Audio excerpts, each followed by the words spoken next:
السلام علیکم ویورز، آج کا پہلا سوال ہے احمد خان ہے خوشاب سے۔ وہ کہتے ہیں کل سوشل میڈیا پہ آپ کے ایک ویڈیو کے کمنٹس میں پشاور کے ظاہر محمود کی طرف سے کامنٹ بھی شامل تھا کہ پی ٹی آئی سے پرویز خٹک جائے یا شاہ محمود قریشی آئے یا رہے، ہمیں کوئی فرق نہیں پڑتا، کیونکہ الیکشن کے دن ہم نے تو بلہ ڈھونڈنا ہے، خٹک اور قریشی نہیں۔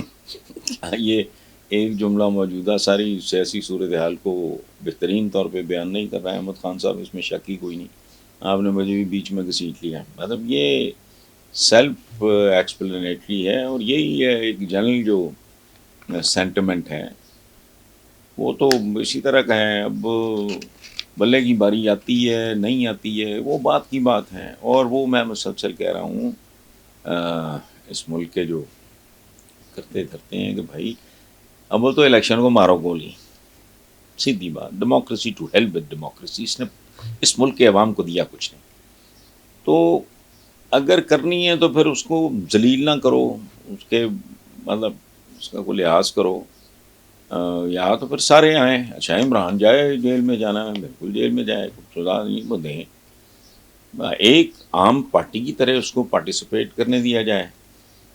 اس کی وجہ ہے کہ کسی بھی طرح کی اگر اس میں اونچ نیچ ہوئی تو یہ چیزیں تو آج کل کے زمانے میں چھپی نہیں رہتی، اس کا ری ایکشن کیا ہوگا کب ہوگا وہ میرے لیے تکلیف دہ بات ہے، اس کے بارے میں سوچنا۔ جمہور کہتے ہیں عوام کو، عوام اگر روغنی نانوں پہ بکنے والے ہوں گے، قیمے والے نانوں پہ، بریانی کی دیگوں پہ بکنے والے ہوں گے، یعنی جمہور، وہاں کی جمہوریت ویسی ہوگی۔ عوام نے اگر کوئی سبق سیکھ لیا ہوگا کہ اندر کوئی سیاہ و سفید کی کوئی تمیز آ گئی ہوگی تو مضبوط ہو جائے۔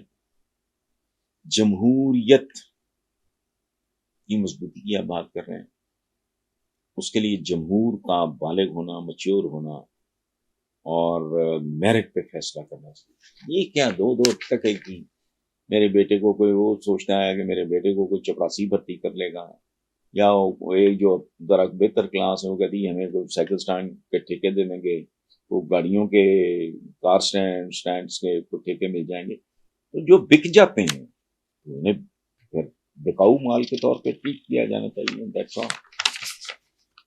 آج بھی Peoples Party is a reality in this country, سیاست اس طرح نہیں ہینڈل ہوتی، ہر پیشے کا ایک اپنا، اس کی ایک اپنی دنیا ہوتی ہے۔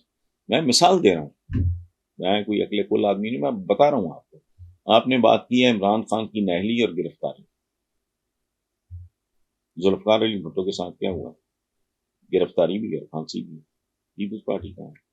آج اس کا نواسا اس سے بھی چھوٹی عمر میں پاکستان کا وزیر خارجہ ہے، اور اگلے سیٹ اپ کے بارے میں جو باتیں ہو رہی ہیں اس میں بلاول یا اس کے بارے دوبارہ پریزیڈنٹ ہو سکتا ہے۔ ہوا کیا؟ بے نظیر بھٹو 2 بار وزیر اعظم رہے، اگر اساسینیشن نہ ہوتی بے نظیر بھٹو کی تو تیسری بار بھی ہوتی، نواز شریف کی لاٹری نکلی۔ اچھا، اس کے بعد کیا ہے؟ ذوالفقار علی بھٹو کا داماد پریزیڈنٹ بنا، آج اس کا میرا خیال ہے پوری پارلیمنٹ میں سب سے کم عمر ہے، اور وزیر خارجہ ہے۔ ذرا اس پہ غور کریں۔ سو یہ نہلیاں، گرفتاریاں، پھانسیاں، یہ اور طرح کی کہانی ہے، پالیٹکس اور طرح کی چیز۔ تو باقی جو آپ آخری جملہ ہے آپ کا، ملک کی مقبول ترین سیاسی جماعت کو دیوار کے ساتھ لگانا ملک کی سیاست کے لیے کتنا خطرناک ہو سکتا ہے۔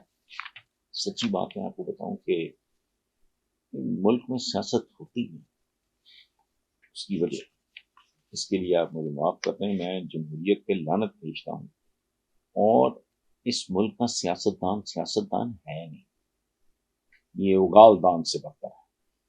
یہ قدم قدم پہ بات کرتے ہیں اسٹیبلشمنٹ کی، یہ اگر دیانتدار ہوتے، محنتی ہوتے، ڈلیور کرتے، عوام ان سے خوش ہوتے، اسٹیبلشمنٹ میں کیا تکلیف ہے، اپنا کام کرتی نہ ہو۔ یہ نااہل ترین لوگوں کا مجمع ہوتا ہے سیاست میں، جاتا ہی وہ ہے جو یا موروثیت کا مارا ہوتا ہے باپ دادے پردادے سے، وہ بھی لعنت ہے، یا مہم جو ہوتا ہے، وارداتیہ ہوتا ہے۔ غریب آدمی کا کیا کام؟ تو نہ یہاں جمہوریت ہے نہ سیاست۔